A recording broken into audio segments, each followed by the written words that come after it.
హిందూ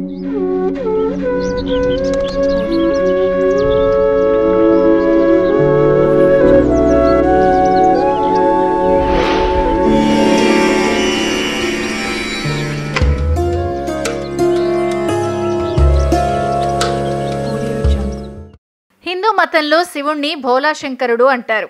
కేవలం నీరు సమర్పించినా సంతోషిస్తాడు, కోరికలు తీరుస్తాడు. శివుణ్ణి ఆరాధించడం ద్వారా వృత్తి, వ్యాపారం, వ్యక్తిగత జీవితంలో ప్రతి ఆనందాన్ని, విజయాన్ని పొందొచ్చు. మహాదేవుడి అనుగ్రహంతో సుఖ సంతోషాలుంటాయి.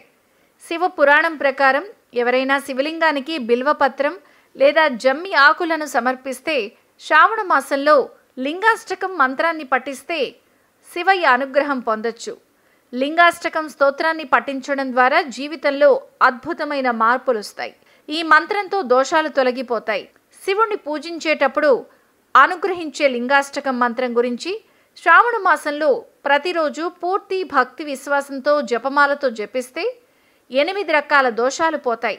అష్టదళోపరివేష్టిత లింగం, సర్వసముద్భవ కారణలింగం, అష్టదరిద్ర వినాశన లింగం, తత్ప్రణమామి సదాశివలింగం అంటే కష్టాలను అధిగమించే మంత్రం ఇది. ప్రతి వ్యక్తి జీవితంలో రకరకాల సమస్యల్లో ఇబ్బంది పడుతూ ఉంటారు.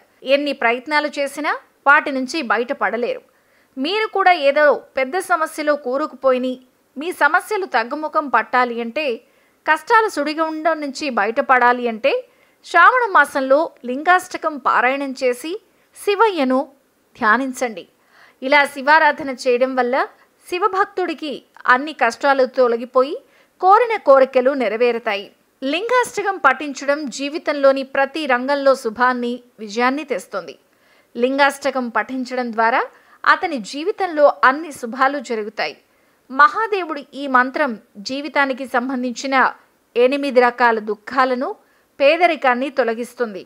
భోలాశంకరుడు తన భక్తుడికి జ్ఞానం, శక్తి, ఆనందం, సంపద, ఐశ్వర్యం, గౌరవం, మోక్షాన్ని ప్రసాదిస్తాడు.